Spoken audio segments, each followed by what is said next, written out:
আসসালামু আলাইকুম প্রিয় শিক্ষার্থীবৃন্দ, অনলাইন ক্লাসে তোমাদের স্বাগতম। আমি রুনা লায়লা, সহকারী অধ্যাপক, ঢাকা কলেজ, ঢাকা। আজকে আমি পরিসংখ্যান বিভাগের থার্ড ইয়ারের ছেলেদের রিগ্রেশন অ্যানালাইসিস এর উপরে ক্লাস নিব। এটার কোর্স কোড হচ্ছে stat 8303, course title regression analysis. এর আগে তোমাদের এই পেপারটার উপরে বেশ কয়েকটা ক্লাস হয়েছে। তার ধারাবাহিকতায় আজকে আমি তোমাদেরকে সিম্পল লিনিয়ার রিগ্রেশন ইকুয়েশনের একটা এক্সাম্পল দেখাচ্ছি। এটা তোমাদের প্র্যাকটিক্যালের কাজে লাগবে। যেহেতু আমরা অ্যানোভা টেবিল তৈরি করা শিখেছি, রিগ্রেশন লাইন ফিট করা শিখেছিলাম, সেটার উপর আমরা একটা এক্সাম্পল দেখেছিলাম। গত ক্লাসে আমরা অ্যানোভা টেবিল শিখেছি, আর সেই সূত্রে আমি আজকে এটা একটু তোমাদের দেখাচ্ছি। সাপোজ এখানে একটা এক্সাম্পল দেয়া আছে যে লেন্থ অফ সার্ভিস কলস দেয়া আছে এবং নাম্বার অফ ইউনিটস রিপেয়ার্ড। তাহলে এখানে দেখো কোশ্চেন গুলো একটু দেখে। এখানে একটা company market and repair small computers. To study the relationship between the length of a service call and the number of electronic components in the computer that must be repaired or replaced, a sample of record on service calls was taken. The data are presented below. তাহলে দেখো এখানে question একটা, আমরা একটু question গুলো দেখি, তোমাদের তাহলে আইডিয়া হবে যে কি করতে হবে আমাদের। তোমরা একটা জিনিস খেয়াল করবা, কোশ্চেনটা বোঝার চেষ্টা করবা সব সময়, তাহলে দেখবা যে তোমার কনসেপ্ট ক্লিয়ার হচ্ছে। এখানে প্রথমে বললো যে construct a scatter plot of the length service calls Y on the number of units repaired. অর্থাৎ সার্ভিস লেন্থ অফ সার্ভিস কলকে বলা হচ্ছে ওয়াই, ডিপেন্ডেন্ট ভেরিয়েবল, আর এক্স হচ্ছে ইন্ডিপেন্ডেন্ট ভেরিয়েবল, এক্স কে বলা হচ্ছে units repair, number of units repair. এখন এখানে কোশ্চেনটা কি, একটা বলছে যে কনস্ট্রাক্ট স্ক্যাটার প্লট। তোমরা এটা জানো, কোরিলেশন অ্যানালাইসিস তোমরা স্ক্যাটার ডায়াগ্রাম শিখেছো, ঠিক আছে? Do you think a linear model is appropriate for this data? আচ্ছা, বি নম্বরে কোশ্চেনটা দেখো, obtain the line of best fit for y on x and plot the line on the scatter plot. C নম্বরে দেখো, how do you interpret the intercept and the slope of the regression line? অর্থাৎ এখানে কি বলছে, intercept and slope, alpha beta calculate করে তোমাকে সেটা interpret করতে হবে। ডি নম্বরে বলছে, do you think the interpretation of the intercept make practical sense for this data? Given reasons in favor of your answer. E নম্বরে বলেছে, check the goodness of fit of the least square fit. অনেকগুলো question আছে এখানে। F নম্বরে বলা হয়েছে construct the ANOVA table and comment on overall fit the model.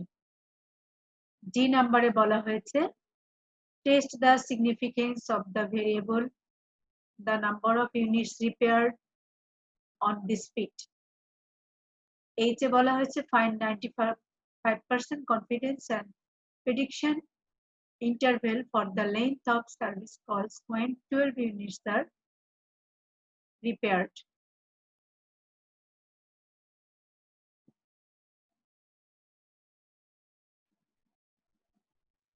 এখন দেখো এখানে স্ক্যাটার প্লটটা দেয়া হয়েছে। হ্যাঁ, from the scatter plot a linear model seems appropriate for this data. Scatter plot একে বলা হয়েছিল যে এটা লিনিয়ার মডেল ফিট করে কিনা। জাস্ট প্লট একে আমরা একটা দেখতে পাচ্ছি যে এটা লিনিয়ার মডেল দেখাচ্ছে, linear model seems appropriate for the data. তারপরে ডাটাটার জন্য আমরা লিনিয়ার মডেল ধরে নিতে পারি। আচ্ছা, বি নাম্বারে কি ছিল আমরা একটু দেখে আসি। বি নাম্বার কোশ্চেনটা, obtain the line of best fit for y on x and plot the line on the scatter plot.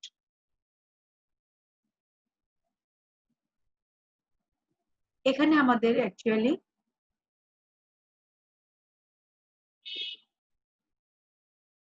y bar x বার বের করা হয়েছে, সাম অফ y মাইনাস y বার বের করা হয়েছে, তোমরা এগুলো জানো। বের করে সাম অফ প্রোডাক্ট বের করে a and b ক্যালকুলেট করা হয়েছে। a b প্যারামিটার এস্টিমেট করে বলা হয়েছে যে বেস্ট ফিট লাইনটা হচ্ছে y estimated value is equal two 4.16, অর্থাৎ a হচ্ছে 4.16, b হচ্ছে 15.5x।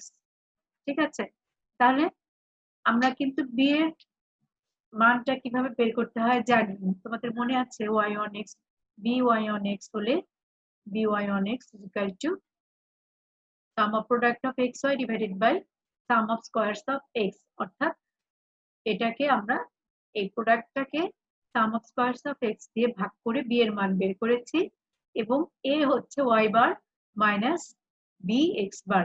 তাহলে এভাবে বের করে, অর্থাৎ লিনিয়ার রিগ্রেশন লাইনটা ফিট করার জন্য যেই মডেলটা দরকার, লিনিয়ার রিগ্রেশন মডেল, যেটা y is equal to a plus bx, এটাই হচ্ছে লাইন অফ বেস্ট ফিট। ঠিক আছে, তারপরে কিন্তু বলেছিল যে আমরা কি ইন্টারপ্রেট করতে পারি এ বি বের করে, অর্থাৎ স্লোপ এবং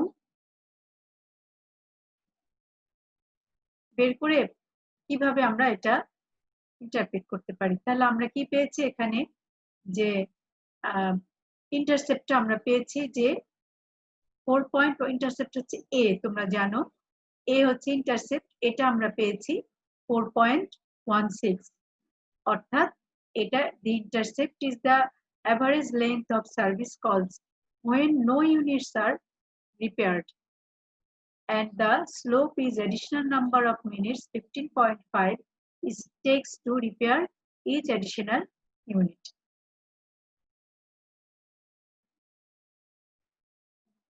ডি নাম্বার দেখো,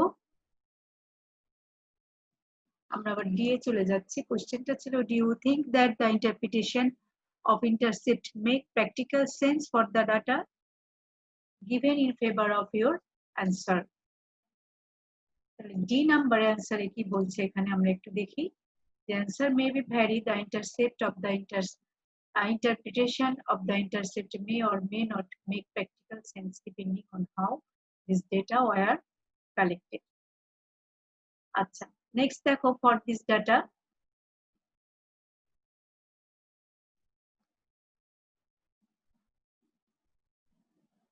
ই নাম্বার কোশ্চেনটা কি ছিল আমরা একটু দেখে আসি। ই নাম্বার কোশ্চেনটা ছিল, check the goodness of fit of the least square fit. আমরা কিন্তু গুডনেস অফ ফিট টেস্টটা শিখেছি। তো এখানে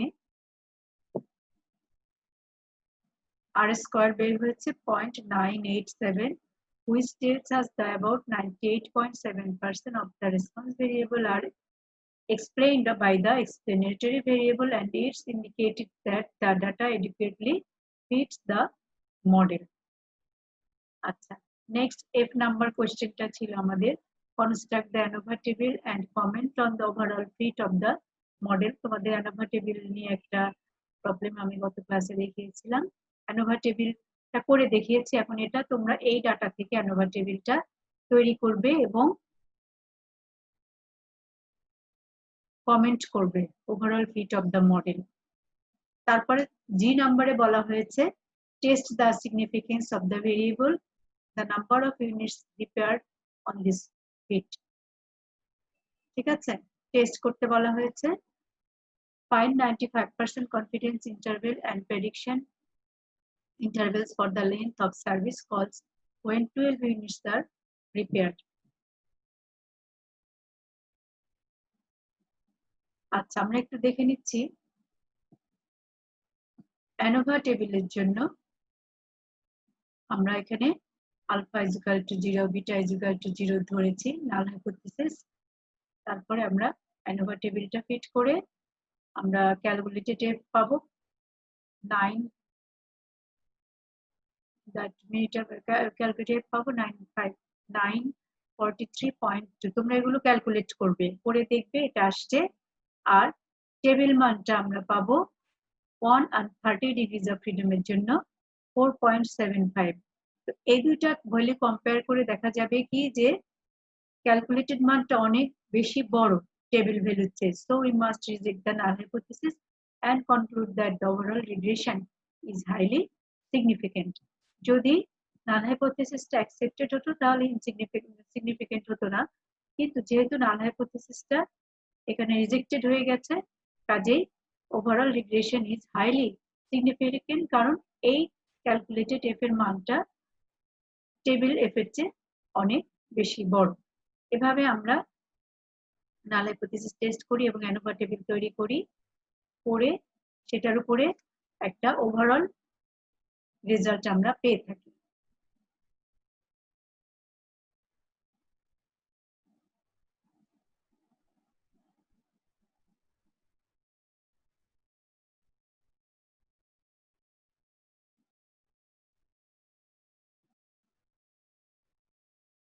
C number কোশ্চেনটা ছিল significance state the sequence of variable the number of units required on the feed on this feed। তাহলে আমরা দেখি জি নাম্বার অ্যান্সারটা এখানে একটু দেখে নিই যে to test whether the explanatory variable has any significant impact on the feed we test hypothesis শুধু beta is equal to 0।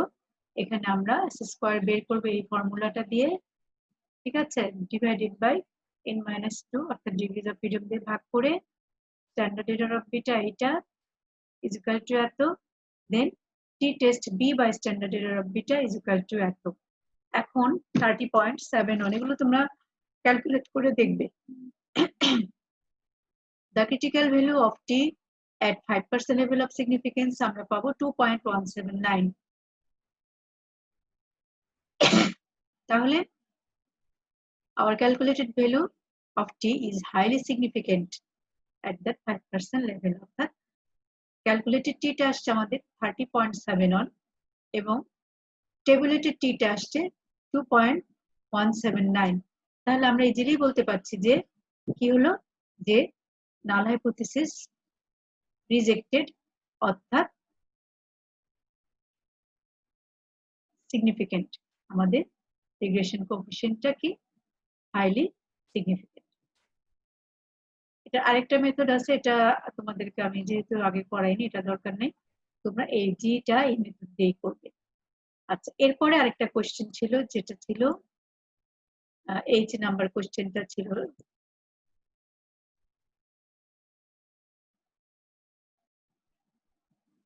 H number কোশ্চেনটা ছিল যে find 95% confidence and prediction intervals for the length of service calls when 12 units are prepared। তাহলে এটা আমরা একটু দেখে নিচ্ছি। When 12 units are prepared, the prediction length of service call is y is equal to 4 point, অর্থাৎ আমরা যে estimated regression লাইনটা পেয়েছিলাম সেখানে y is equal to R a plus bx, x এর মান এখানে 12 বলে দেওয়া আছে, তখন y এর এস্টিমেটেড ভ্যালুটা হয়েছে আমাদের 190.27 minute. Here the distance value is 0.3869। Distance value তোমাদেরকে আমি এখনো দেখিয়ে দিই নাই, নেক্সট ক্লাসে দেখাবো। তারপরে কনফিডেন্স ইন্টারভ্যালটা এই ফর্মুলা দিয়ে বের করা হয়েছে। তো আমরা অ্যানোভা টেবিল পর্যন্ত আশা করি বুঝতে পেরেছি। এই অ্যানোভা টেবিল করার পরে এখানে আরেকটা বিটা টেস্ট সেটা আমরা টি টেস্ট করেছি। এটা নিয়ে আমরা আগে থিওরিটিক্যালি আলোচনা করেছিলাম বিটা টেস্ট কিভাবে করতে হয়, এটা প্র্যাকটিক্যালটা দেখানো হলো। তোমরা এটা প্র্যাকটিস করলেই বুঝতে পারবে যে কিভাবে এই ভ্যালুগুলো আমরা দিয়ে অ্যানোভা টেবিলটা তৈরি করা তোমাদের বাসার কাজ। যেহেতু আমি আমাদের মডেলটা অ্যানোভা টেবিলটা থিওরিটিক্যালি দেখিয়েছি, এটা তোমরা প্র্যাকটিক্যালি করে ফেলবে।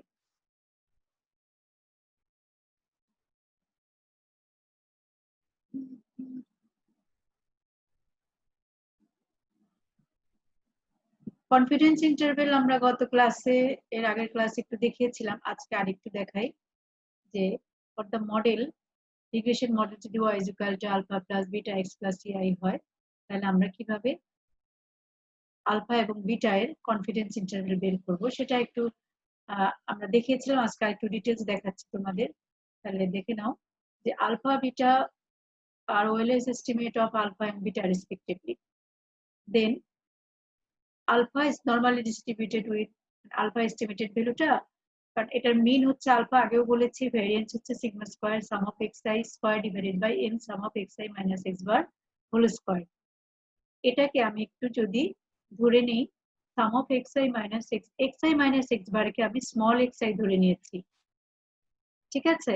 তাহলে আমরা লিখতে পারি, এটা লেখার সুবিধার্থে পরে আবার আমরা এখানে কিন্তু xi এর মানটা xi মাইনাস x বার বসিয়ে দেব। তাহলে দেখো আমরা বলছি যে এস্টিমেটেড আলফাটা normally distributed with alpha and alpha square sum of xi square divided by n summation of small xi square, এটা মিন, এটা ভ্যারিয়েন্স, ঠিক আছে? একইভাবে আমরা বলি যে beta is normally distributed with mean beta, মানে বিটা এস্টিমেটেড ভ্যালুটা normally distributed with mean beta and variance sigma square by sum of xi minus x bar whole square, that is beta হচ্ছে মিন আর xi minus x bar যদি আমি small xi ধরি, তাহলে এখানে লিখতে পাচ্ছি আমরা sigma square divided by sum of xi square. তাহলে মিন হচ্ছে বিটা, ভ্যারিয়েন্স হচ্ছে sigma square by sum of xi square. আচ্ছা, এখন আলফা এর জন্য আমরা লিখতে পারি alpha minus expected value of alpha divided by root over variance of alpha, the standard error মান এটা normally distributed with mean 0 and variance 1, ঠিক আছে?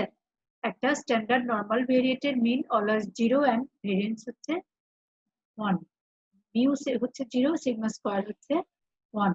তাহলে এটা হচ্ছে একটা স্ট্যান্ডার্ড ভেরিয়েট কিসের? আলফা। আলফা যে এস্টিমেটেড ভ্যালু সেটা স্ট্যান্ডার্ড ভেরিয়েট হচ্ছে এইটা। এখন এখানে যদি আমি মান বসাই, তাহলে তোমরা দেখতেই পাচ্ছ এক্সপেকটেশন অফ এস্টিমেটেড আলফা মানে আলফা, যেটা আনবাইজ এস্টিমেট, আর ভেরিয়েন্স এটা আমরা আগে লিখেছিলাম।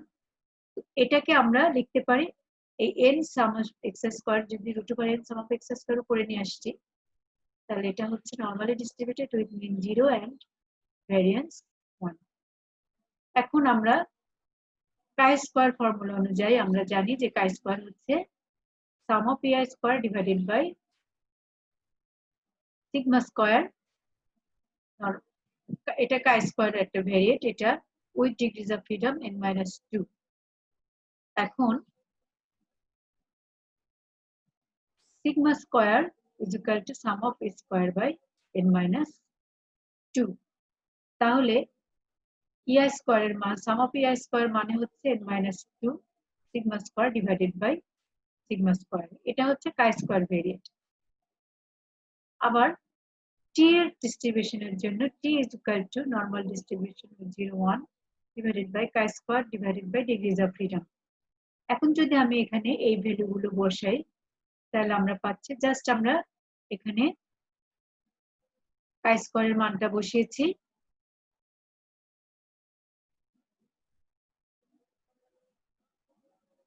Divided by degrees of freedom হচ্ছে n-2, কাই স্কয়ারের মান হচ্ছে n-2 sigma estimated sigma square divided by sigma square, এই মানটা আমি এখানে বসিয়েছি, বসিয়ে আমরা পাচ্ছি এটা।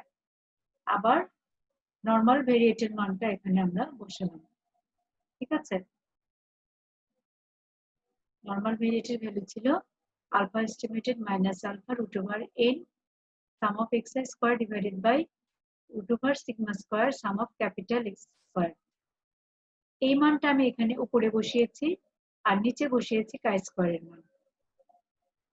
সলিউশন করে আমরা পাচ্ছি alpha cap minus alpha root over n sum of small xi square divided by sigma square sum of capital Xi square root over n minus 2 sigma estimated value square divided by sigma square into n minus 2. Simple, just আমরা এই লাইনটা থেকে এই লাইনটাতে চলে এসেছি calculation করে।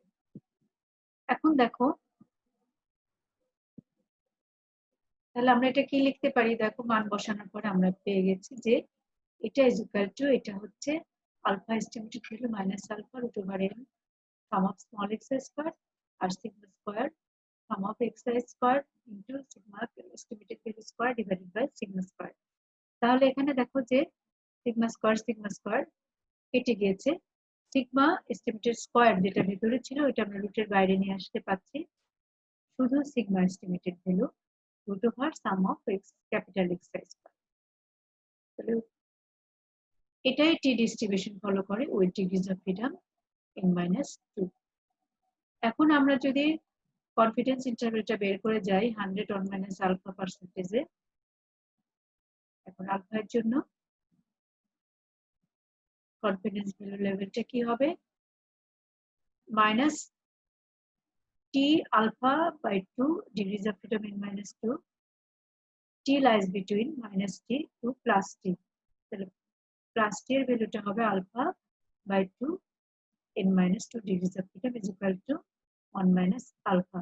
এখন তোমরা t এর মান আগে আমরা বের করেছি, এখানে দেখো t is equal to আসছে, এটা t এর ভ্যালুটা এখানে বসানো হয়েছে। t এর ভ্যালু বসানোর পরে আমরা যেটা করেছি যে আমরা তো আলফার কনফিডেন্স লিমিট বের করব, কাজে আমাদের আলফা পর্যন্ত যেতে হবে, ঠিক আছে।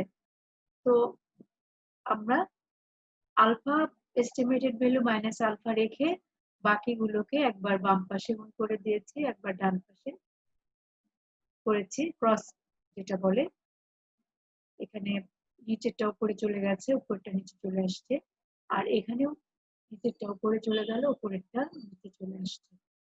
এভাবে আমরা এখন আলফা এস্টিমেটেড ভ্যালুটাকে আমরা দুই পাশে নিয়ে গিয়েছি, এপাশে আনলে মাইনাস হয়েছে, এপাশে আনলেও মাইনাস হয়েছে। এখন আমরা যদি এই মাইনাস আলফাটাকে প্লাস করতে চাই তাহলে উভয় পক্ষকে আমরা মাইনাস দিয়ে গুণ করে দিয়েছি, গুণ করলে এখানে আমরা পাচ্ছি alpha minus T alpha by 2, আবার এখানে পাচ্ছি আলফা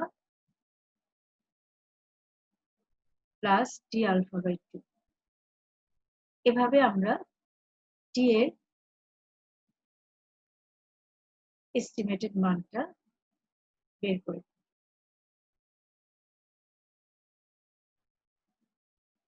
তাহলে আমরা কি পাচ্ছি, অতএব 100 into 1 minus alpha percent confidence level alpha plus minus t alpha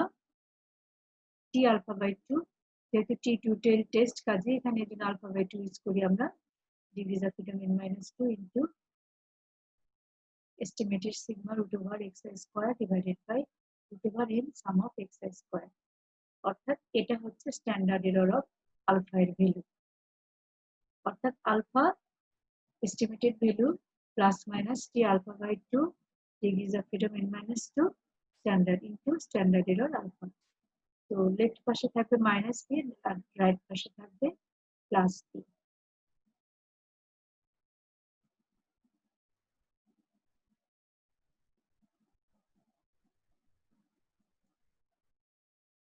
এখন একইভাবে কিন্তু আমরা বিটার জন্য কনফিডেন্স ইন্টারভ্যাল বের করতে পারি, এভাবে আগের মতোই আমরা এখানে কাই স্কয়ারের মান যেটা সেটা ধরে নিয়েছি, তারপরে টি এর ভ্যালু বের করেছি, কাই স্কয়ারের ভ্যালু আগে বের করে টি ভ্যালুতে কাই স্কয়ারের মানটা বসিয়ে দিয়ে আমরা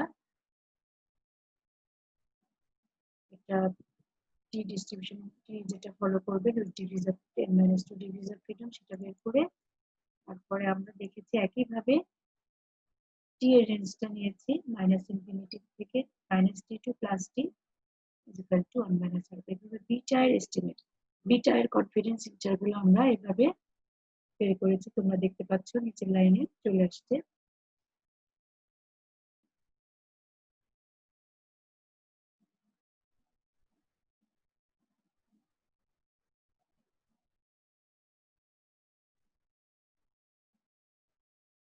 এখন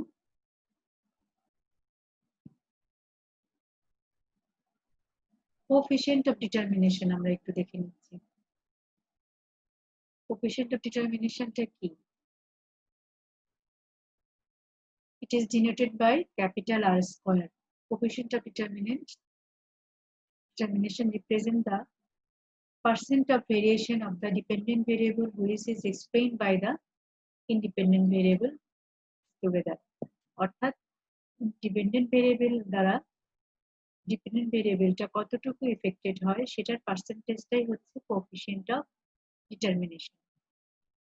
এটাকে আমরা এভাবে আইডেন্টিফাই করি যে R square is equal to regression sum of squares divided by total sum of square, অর্থাৎ RSS divided by TSS. So R square is equal to, যদি আমি বলি R square is equal to 0.90, তার মানে 90% variation of the dependent variable is explained by the independent variable which are included in the model. The coefficient of determination আমরা জানলাম যে capital R square দিয়ে coefficient of determination কে present করা হয়েছে। এখন আমরা একটা প্রমাণ দেখি যে show that in simple regression R square capital R square is equal to small R square. Small আরটা তোমাদের মনে আছে, এটা হচ্ছে কোরিলেশন কোএফিসিয়েন্ট, আর ক্যাপিটাল আর স্কয়ার হচ্ছে রিগ্রেশন কোএফিসিয়েন্ট। তো এখানে একটা প্রমাণ আমরা করব যে capital R square is equal to small R square. Capital R square আমরা জানি যে regression sum of square divided by total sum of squares. এখানে রিগ্রেশন সাম অফ স্কয়ার মানে y estimated value minus y bar whole square, আর total sum of squares হচ্ছে সাম of yi minus y bar whole square. এখন y এর estimated ভ্যালুর মান আমরা জানি আলফা প্লাস বিটা x।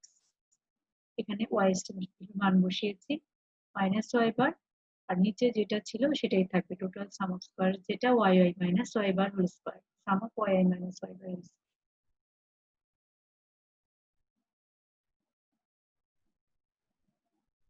এখন alpha plus beta xi minus y bar, আলফার মানটা কি ছিল তোমরা জানো y bar minus beta x bar. আমরা এখানে আলফার মানটা বসিয়েছি। এখন দেখো এখানে beta x bar y bar কেটে যাবে, beta estimated x bar plus beta estimated xi। এখান থেকে আমি যদি বিটা কমন নেই, দ্যাট ইজ এখানে তো ব্র্যাকেটের হোল স্কয়ার আছে, তাহলে ব্র্যাকেটের বাইরে নিয়ে আসলে চলে আসবে বিটা এস্টিমেটেড স্কয়ার। ব্র্যাকেটের বাইরে নিয়ে আসছি, আমাদের থাকবে sum of xi minus x bar whole square, আর নিচে কি থাকবে sum of yi minus y bar whole square. আচ্ছা, এখন এখানে xi minus capital xi minus x bar কে স্মল xi ধরা হয়েছে, আর capital yi minus y bar কে স্মল yi ধরা হয়েছে। ধরে আমরা এখানে যদি মান বসিয়ে দেই, বিটার মান আমরা জানি sum of product of xi divided by xi square. তো বিটার মানটা এখানে বসানো হয়েছে, আর সাম অফ xi তোমরা যদি এখানে না ধরে xi মাইনাস x বার যদি স্মল xi না ধরে সরাসরি যদি বিটার মানটা বসিয়ে দাও, অর্থাৎ বিটা মানে হচ্ছে সাম of product of xy divided by sum of, এই মানটা যদি সরাসরি বসাও এখানে, সেভাবে করলেও হয়ে যাবে। সেভাবে করলে আমরা জাস্ট একটু সলভ করে আমরা কিন্তু আর স্কয়ার পেয়ে যাচ্ছি। ধরেও xi মাইনাস x বার যদি xi ধরে নাও সেভাবেও করতে পারো, আর যদি না ধরে সরাসরি এইভাবে বিটার মানটা আমরা বসিয়ে দিই এই জায়গাটাতে, তাহলে একই রেজাল্ট আসবে। তার মানে আমরা আলটিমেটলি কি পেয়েছি যে capital R square is equal to small R square. ঠিক আছে, এখন আরেকটা জিনিস আমরা দেখি যে আরেকটা প্রমাণ একটু দেখি। show that if the two lines are equal or coincide each other then r is equal to plus minus 1. আমরা জানি যে regression line of y on x is equal to yi minus y bar is equal to beta yx xi minus x bar। ঠিক আছে, আবার regression line on x on y আমরা জানি এটা। এখন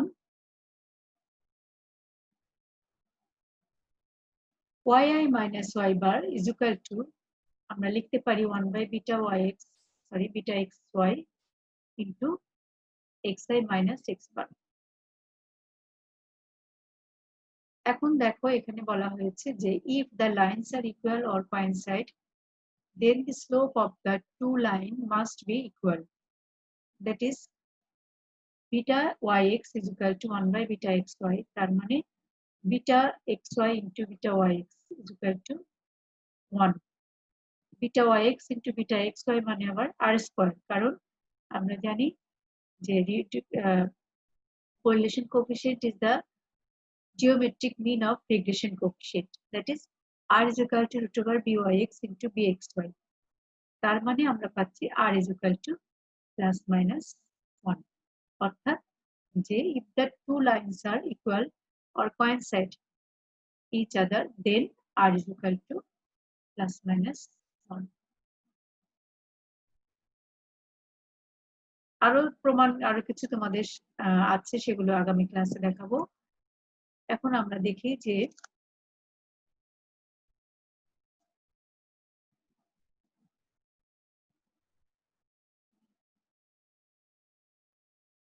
difference between regression model and mathematical model.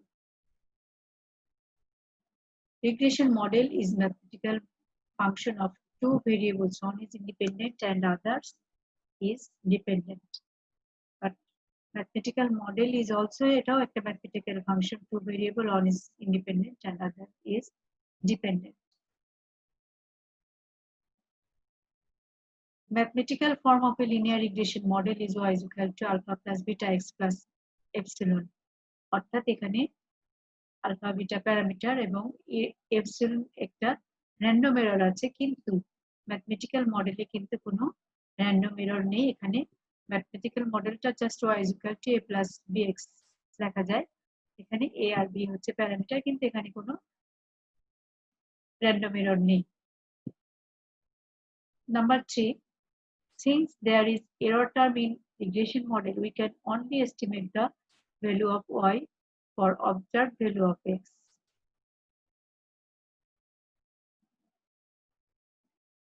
R mathematical মডেলের ক্ষেত্রে বলা হচ্ছে যে since there is no error term in the mathematical model, we can calculate the value of y for the given value of x।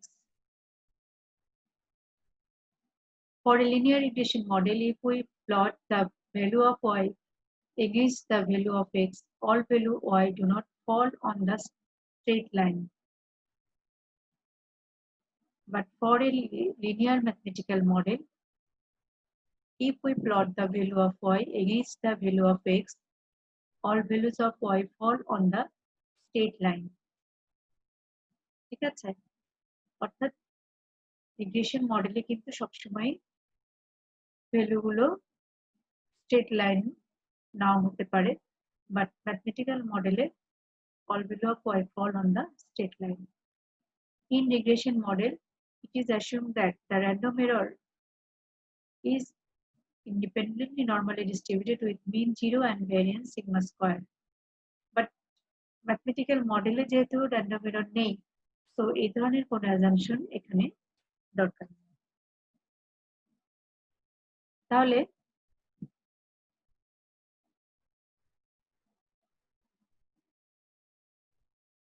আমরা দেখলাম যে regression model এবং mathematical মডেলের পার্থক্য কি হতে পারে।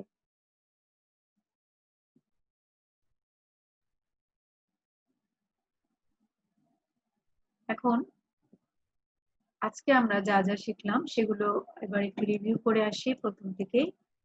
যে আমরা একটা প্র্যাকটিক্যাল দিয়ে শুরু করেছিলাম, প্র্যাকটিক্যালের কিছু সলিউশন আমরা দেখেছি, পুরোটাই দেখেছি। তোমরা ক্যালকুলেশন করে অ্যানোভা টেবিলটা তৈরি করবে, যেহেতু এখানে আমাদের এফ এর ভ্যালুটা দেয়া আছে, তোমরা দেখবে যে সেটা মিলে কিনা। এবং আমরা তো দেখিয়েছি যে কিভাবে regression sum of squares, total sum of squares, error sum of square কিভাবে ক্যালকুলেট করতে হয় আমরা গত ক্লাসে সেগুলো আলোচনা করেছি। অ্যানোভা টেবিলও গত ক্লাসে আমরা দেখিয়েছি। সেইটা ধরে তোমরা এই ডাটাগুলো নিয়ে রিগ্রেশন লাইন ফিট করবে, প্যারামিটার গুলো টেস্ট করবে, রিগ্রেশন কোএফিসিয়েন্ট বের করবে, এবং ইন্টারসেপ্ট এবং স্লোপের উপরে একটা ইন্টারপ্রিটেশন বলা হয়েছে, সেটাও তোমরা খেয়াল করবে, নিজেরা ক্যালকুলেট করবে এগুলো।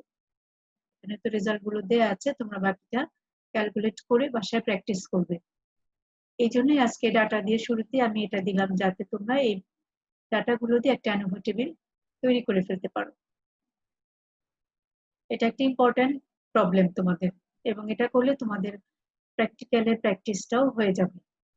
কাজেই অবসর সময়ে এই কাজগুলো তোমরা করবে, যেন সময়টা কাজে লাগে। তারপরে তোমরা দেখেছো যে আমরা আলফা বিটা এর কনফিডেন্স ইন্টারভ্যাল কিভাবে বের করতে হয় সেটা দেখিয়েছি, তোমরা এগুলো প্র্যাকটিস করবে। নেক্সট আমরা দেখেছি যে what is coefficient of determination, তারপরে আর দুইটা থিওরেম প্রমাণ করেছি, একটা হচ্ছে R square is equal to capital R square is equal to R square, আরেকটা ছিল যে if the two lines are equal or coincide then each other then r is equal to plus minus 1। এই দুইটা প্রমাণ আমরা দেখেছি আজকে। এরপরে আমরা দেখলাম রিগ্রেশন মডেল এবং ম্যাথমেটিক্যাল মডেলের পার্থক্য কি। তো তোমরা এগুলো বাসায় বসে প্র্যাকটিস করবে এবং সিলেবাস ফলো করে পড়াশোনা আগাতে থাকবে। আর যেটা হচ্ছে যে তোমরা বিভিন্ন বছরের কোশ্চেন দেখবে, দেখলে তোমাদের কোশ্চেন দেখলে নিজেরাও আরো কোশ্চেন করতে পারো, তোমাদের কনসেপ্ট আরো ক্লিয়ার হবে যদি তোমরা কোশ্চেন গুলো নিয়ে একটু স্টাডি করো এবং ভালো মতো পড়াশোনা শুরু করে দাও। তাহলে আজকে আমরা এখানেই শেষ করি। সবাই ভালো থেকো। আল্লাহ হাফেজ। ধন্যবাদ।